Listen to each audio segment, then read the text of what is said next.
So what if traveling more actually made traveling cheaper? And what if spending those points across everything is one of the biggest mistakes people make?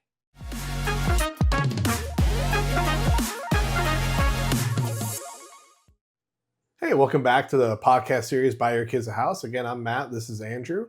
And this is our travel and health segment of the series that we do. And one of the last times we talked about the difference of credit card points and what you should do to use for those.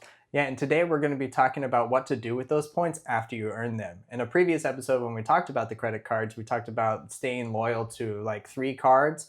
Today, the same principle applies. We're going to stay loyal to your favorite brands and just a couple of them, and we're going to be looking into that today. Yeah, and tell you why that matters. So let's dive in. All right, so most people collect points like souvenirs, a little bit here, a little bit there, but never really see a big payoff from doing it that way. Yeah, exactly. So, loyalty has a compounding factor, just like investing does.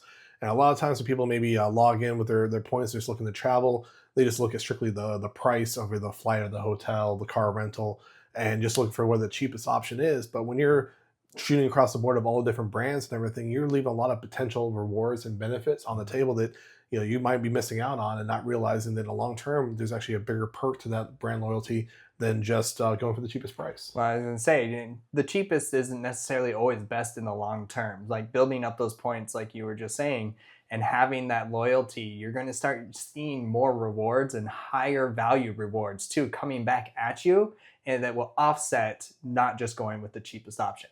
Yeah, and then again, a lot of times you might look at it like, okay, like I just want to get from point A to B. Like I don't care. But at the end of the day, like I found out from my younger days and everything that I had loyalty points with United Airlines that I totally even forgot about and didn't even realize that for all these years I had that value built up that I was just letting it do nothing. So we don't want you to make those same mistakes and everything. Mm-hmm. We want to help you guide you on the path that will help you maximize your travel experience and make things overall much more comfortable and beneficial in the long run. No, exactly. And staying loyal to, like we were talking about, and with the credit cards, you have those 3 companies that you're staying loyal to for your cards. The same principle applies with traveling as well. Finding those companies that you really like and value to put the time and the effort into the points and being able to build up a rapport with them. Yeah, so I think, again, as you mentioned, kind of 3 cards, the 3 companies. We're going to kind of dive into who we kind of like for our companies and some of the benefits of staying loyal with those brands and companies are. Now, we're not saying that you have to pick the same brands that we do, and they're not sponsors or affiliates of this show, so by no chance are we getting any kickbacks or anything from this. But going into more of the methodology and the reason why, and then you can then apply that same methodology to maybe the brands that you like and how that could benefit you in your traveling experience. So I think go ahead and dive into that. All right. So now we're going to kind of break down that brand loyalty segment when it comes to traveling and how the framework is set up for the functionality of what you need to use for it. And the main functionality aspect that we look at is 1 domestic airline, 1 international airline, and 1 hotel brand. Now for me, that's Delta domestically. That's Virgin Atlantic internationally, partially because Delta and Virgin Atlantic are partner companies, so a lot of times those points can transfer back and forth between the 2. And then it's Marriott for my hotel stays and everything because they're pretty much worldwide, have partnerships around the world that help out, and with that you can then transfer the points to there. Plus, also I think that their brand and the different hotels they offer are great hotels to stay at. No matter where you're around the world, you know what you're going to expect from that brand. Or a lot of times you maybe get some of these cheaper hotels or no-name hotels. Pictures might look great, yeah, but then you show up and you don't really know what to expect and everything with that. So that's kind of where the initial aspect of the build up, but kind of go into what you get in that return from that. So. No, exactly. And it's not like you're chasing deals. You're starting to build your leverage, and that's where you start getting those like free luggage for flights or free upgrades, and then your hotel stays. You can late checkouts or different perks that they all offer that be able to provide those and building that loyalty with those specific companies. I agree with you. Marriott has done huge for me too. Like I don't know, I see the most reward out of the Marriott program. Not saying the other ones are bad. Yeah. I'm just saying for us specifically, I agree with that. However, I wouldn't have agreed with you on Delta for years. I had some bad experiences with Delta 2 times in 1 year. I had 4 flights total canceled, deboarded because of a security issue. Not even a malfunction of the plane or anything like that. They just had like a security issue. Now, what does that entail? I don't know. No one gave me an answer of that. It could have just been like a paper towel wadded up on the ground. They had to throw a piece of paper away or something. It looked weird. But looking at it now, I've actually flown with them a couple more times and no issues at all. So the fact that you can like combine the points between the international airline and the domestic, that's huge to look at too. That is a big thing to consider when you're looking at the different airlines to start building those loyalty points. Yeah, and again, I'm not necessarily saying Delta over United or American Airline or anything along those lines. I've had my personal experience with other airlines, which that's where I lean towards Delta personally. And both United and American also have partners internationally as well. So if that works out better for you, then great. My main thing is it's not like I'm just going on to kayak.com and just booking wherever the cheapest flight is just because it's the cheapest flight. Because when you're on there, maybe it's a Spirit airline or, Frontier or Southwest or whatever. And yes, initially it may look cheaper and everything, but then also then you add the bag fees and all those other things. Whereas when you build these different tier and you get the different travel statuses, again, the bags will be tossed in for free. So you've already saved money on there. Yeah. You have a much stronger potential of just being upgraded, with the first class just because they have the room and availability to. They do with their tier status of that. You get earlier check-in. They'll give you discounts on seat picking and everything because, especially when I'm flying with my family, I know Southwest finally chose where you actually pick your seats. But that was one of my biggest things with my wife that we stopped doing Southwest because when we had two small children, we weren't going to be split up in that process. Right. You had to at least be next to each other or within the 2 and 2 or something. Yeah, had to be some sort of partner up. But with Southwest, there was a risk of not having that option. So I know now that they just recently changed where you now can pick your own seats and everything. But that was a huge aspect of when needing to travel with the kids. And then so, you get the early check-in, you get the maybe complimentary drinks, you get other promo things thrown in. So you get that different tier stats by staying loyal to that brand over long term and then transferring that to the international flight. Because I travel around, like probably most people, domestically more than internationally. But if I'm building that up with Delta, boom, toss that over to the Virgin Atlantic, and now I get to go to Europe with a tier status upgrade just tossed in there because. Yeah. And then for the hotel stay with Marriott, a lot of times they run things like for every 5th night you do is a free night. So right there, that's 20% off your room if you're staying for a week, or most of a week and everything right there just by staying loyal to that brand. They also have different tier stats, as you mentioned, maybe later checkout. I mentioned before about the different Run Disney races. I'm not saying for those specifically, but if you're doing like a 5K or a half marathon somewhere, late checkout can be huge. I was going to say, give you that little bit of extra time of rest before you have to move again. A little more time to shower up and everything, not having to worry about, or maybe a priority room. Maybe you want, top floor, bottom floor near an elevator. They give you those little extra perks along the way, maybe little chocolates on your pillow. So you're getting all those different types of perks tossed in versus just getting the cheapest hotel available. So again, when you're building those different areas, building that, and those points also build up that you constantly can convert into free nights, free flights, and everything, just like it does with your credit card points. So you combine the two together, it creates a very powerful tool to get flights and hotel rooms cheaper, free, faster than if you were to do the shotgun method of whatever the cheapest is. Well, right. And even if you do the cheapest, you might be saving money in the beginning, but then you also have to take in consideration all of those other perks. Like you were saying, the luggage minimum now I've seen is $50. Yeah. So $50 for just a bag. And then now every airline is charging for everything. Like it's hard to even get a cup of water for free on some of these airlines anymore. Like they charge you for the bottle. Yeah. You get charged for any sodas or alcohol you buy, and you don't get any snacks or anything like that. That once you do start building up those loyalty points, they'll start becoming included. So then the value really starts upping itself. Oh, I'm sorry, you're breathing air? That'll be a fee. It's like, oh, you wanted a pressurized cabin? That's an extra $100. Oh, sorry, can you hold on to the latch of the door closed for us? That's why they give the thing for the exit row people. Yeah, in case you have to hold it shut.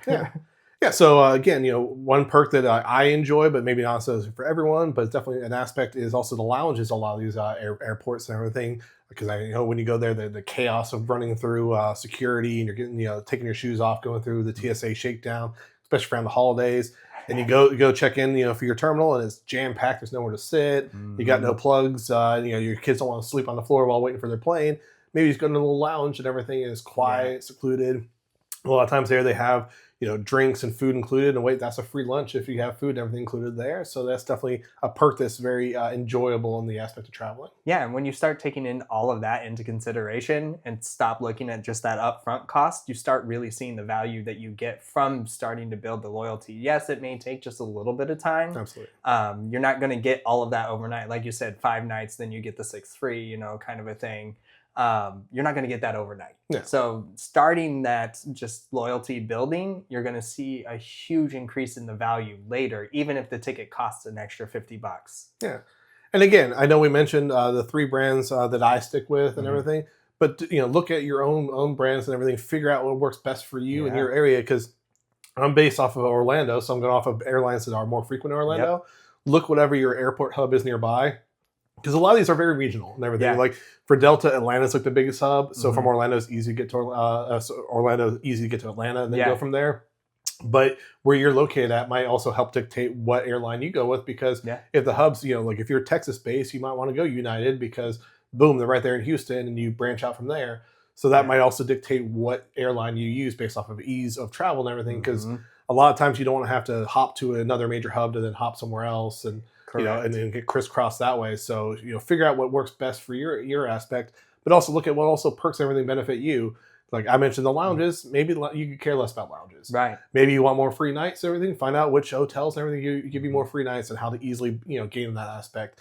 Maybe you want more late checkouts and everything. Find out what perks matter to you. Yep. But our main thing is look at those perks. That's important. Oh, it really is. And I'm glad you brought up the hub thing, because I was going to talk about that too, of like, because then you're going to get a lot more direct flights to the places you want if you're going through like whatever hub is like that airline has in that area. Like you said, United in Texas or Delta for us is the closest one.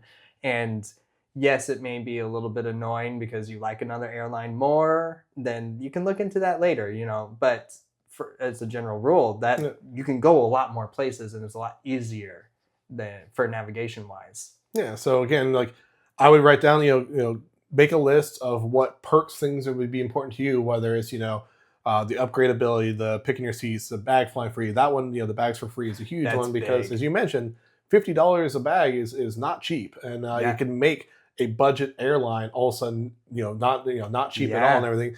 My mother-in-law just realized that coming down from Pittsburgh, like she went a different budget airline because we thought initially it was going to be cheaper. By the time she put on a bag, all of a sudden she only saved like $4 from if she flew like her regular airline and everything. So again, looking at it from a budget aspect, those hidden fees add up fast. And a lot of times those budget airlines don't have loyalty programs, or if they do, it really isn't that much of a perk. Yeah. So again, like as you mentioned, spend a few more dollars on a nicer experience, a little more leg room, a little more stretch out. I'm not trying to knock on the budget airlines, but maybe the flight attendant crew might be a little bit nicer to you, a little more, customer focused friendly and everything. At least from my experience, a lot of times other ones maybe a little more blunt, to say the least. I've had a few experiences of the same. Yeah, so again, it is a nicer overall experience, and I know there's still going to be potential headaches. You're going to always have weather delays, as you mentioned, the security issues. We're not saying flying's perfect. Nope. But I'm just saying that paying a little bit more, you might get a little bit more of a return on it, and then getting those points to go along with it helps offset the difference in cost of it. Is basically what I'm kind of getting down to on that. No, absolutely, and that kind of breaks down like the value of it too.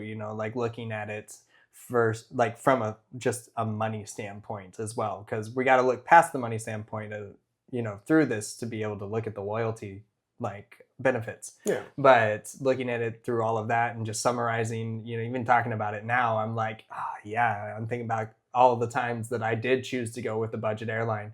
And then what was it? I think it was several months ago. Last time I flew, I did fly with a budget airline because the flight worked for what I needed. It was a nonstop and it was great.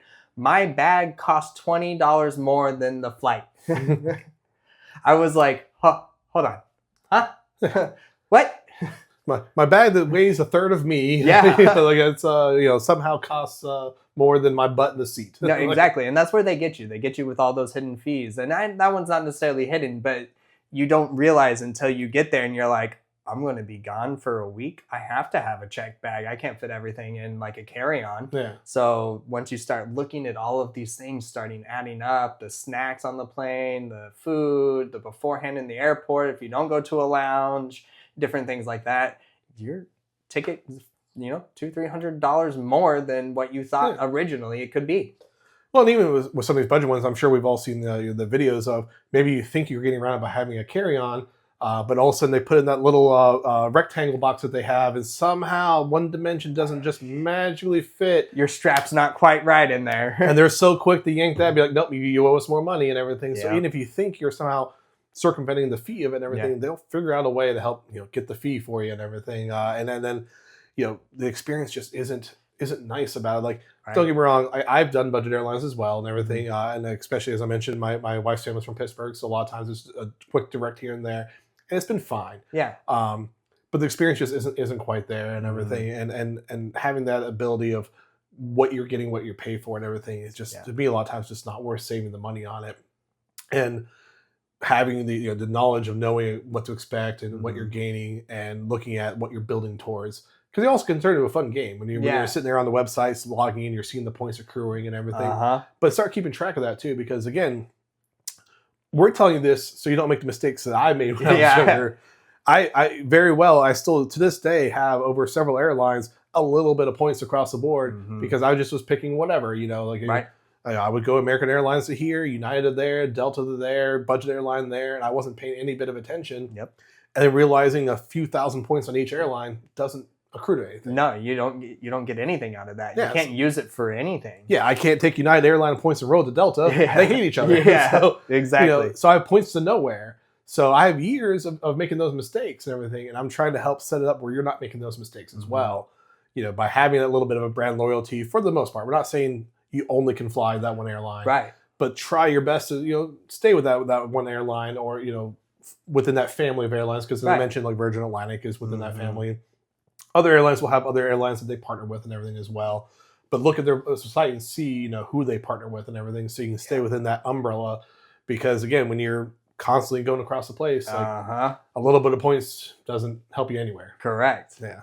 So I think again, looking at that from the aspect of how to build up of travel and everything, because you're combining the credit card points with the loyalty points, and you'll instantly double up your chances of having those perks added in. Plus, then the free flights, the free hotels, the discounts on things will help get that traveling much, much more affordable over the long term than just doing one or the other separately, or just doing the money shotgun approach on kayak.com or whatever other budget-friendly site that you're using. So, sticking with those loyalty plans and everything is definitely we need to go. And if you learn, tell us in the comments also. If you want to yell at me, I will never fly Delta again because I hate it. Yeah. Please put in there why. I'd love to hear the horror stories of things. Oh yeah, absolutely. Let us know. I know you have a few. I have a few from other airlines. I'm not trying to go too in depth in some of those horror stories, but my kids have slept in the Florida airport before overnight, and that was not fun. It's not a good time. No, but tell us your horror stories of why you will or won't fly, or maybe even tell us the good stories. Like, hey, I will only fly this airline because they did an amazing job with whatever it is. Maybe they helped get me to my destination because this other airline drop the ball and everything. Because I've seen those stories as well, where you're at the airport, this airline overbooked, you then get bumped off, and then also you're like, how do I get to my home destination? Well, this other airline maybe came in and saved the day and got me home. Now I will only fly them. Like, tell us, and then we mentioned points and but tell us what perks you're looking forward to. Yeah, absolutely. Like again, as I mentioned, for me it's more about the free nights and the free upgrades and the free flights and everything, but free hotel stays. But maybe that's not as important to you. Maybe you just like having the status upgrades. Maybe you want the free drinks. Like, hey, I know sometimes flying can be stressful, and maybe you need a drink or two to get through it. So if maybe every third time you fly, they give you a free little old fashioned, maybe that's a perk that you look forward to. All right. So put those in the comments. Let us know, where you're at, what airline works out best for you and everything. And maybe also if you have questions about it, maybe we can help figure out what hub is near you and everything. So we can, because I mentioned, Houston and Atlanta and everything, but wherever you're at, maybe we can help find out the airline that works for you. So you can start building that loyalty towards that. No, exactly. And to tag along with, if you're trying to discover something that you want to be loyal to, like you don't have anything that you are loyal to yet, for flights specifically, I have found a huge tool of just Google Flights. Yeah. In the sense of they will show you month by month the prices. And it doesn't take you typically to third party sites. It'll take you to the actual airline's website. So it's just a quick way for me at least Yeah. to be able to see, okay, what days are cheaper to fly, this and that, and looking through the list of it. And then once you click that flight, it's going to give you a list of the different times of the flights, the different airlines and things like that. And then you can kind of pick from there. And that's how I kind of started using that to, find what I wanted to start being loyal to. Yeah, and again, that's a great way to start off with like, hey, it's important for me to travel domestically to these 5 cities or whatever the case is, and find maybe consistently maybe 3 out of those 5, one airline stands out above having the better deal already. Yeah, that becomes the brand you become loyal to and everything. So that might help out your initial if you're starting from scratch, not really know where to go. Right. If you see a Delta, United, American, whoever, whatever airlines or whatever. If 3 out of those 5 locations are consistently that same airline, boom, that's the one I'm going to maybe stick with of going forward with. And then, we mentioned, Marriott, but whether it's Hilton or Hyatt or, what other chain of hotel and everything you prefer to use, but like looking at, are they in those locations? Are they in those cities? Do they have the tier status of hotel that I would like the accommodations for my family? Yeah. Is it are you looking for more of a budget friendly hotel? Are you looking for a 4 or 5 star hotel? Like, right. And are they available in that area at a price point that I want and everything? Like I know, sometimes the non-chain ones and everything, the price can really jump up, not knowing what it is you're getting into. Yeah. And again, I'm more Marriott just because I know consistently that they have a level of experience that when I walk into that hotel is going to be what I expect it to be. Because they have that specific set of standards across the board, which is nice about the chains. Yeah. So, but again, if you find out with other ones, a lot of times photos could be deceiving and everything. Yes, they can. We're not talking about just from dating sites and things. You walk in, you're like, oh, they took a picture over there. They left out the construction wall over here. People don't talk about you being able to get catfished by hotels and airlines. No, they leave all that part out and everything. But I'm sure, I love watching that show, Hotel Nightmares, and everything. And like, again, they can take amazing photos. Man, they can leave a lot of details out. Yeah, no, exactly. You only need that one nice room for the photos, and then the rest everyone goes to. One nice photo, maybe a few shots of a specific angle of a pool, and then call it a day. No, exactly. Yeah. So again, please create your plan. Just don't have any don't have a plan at all and everything. Yeah. And again, as we've said before many times, even if you're later in life and starting to travel and everything, it doesn't hurt to start now. No, exactly. I know you said that it takes time to build these statuses and tiers. Absolutely, it takes time. But there's no time like the present again. Yep. So again, start now, start figuring it out, and start sticking with that so you can compound both the credit card and the hotel airline loyalty points and merge them together and create that better package so you can get there much faster overall than just not doing it at all. No, exactly. And this is kind of the buy your kids a house model that we are trying to follow as well for ourselves of looking at all of these different things. Go with less different brands and look at more of the quality of what you're getting. Yeah. Again, especially being a little older in my life, quality definitely is a very, very important factor. Not just the budget saving of some of the budgetary hotels and airlines and everything. Yeah, exactly. It's travel smarter, not faster. Exactly. But again, like you said, comment, like, subscribe. Let us know your airlines. Like we always say, we want to hear from you as well, because this community that we're trying to build can be such a huge support and tool. And that if you get lost or overwhelmed with Googling, because I know sometimes just thinking of the prompts to even Google to get where you want to get can be annoying. Yeah. So to have all of you just contribute your knowledge and your information into everything helps everyone else as well, including us. Yeah, so let's build this whole dream together and let's keep going forward. And until our next episode, we look forward to joining you next time. Have a good one. Take care.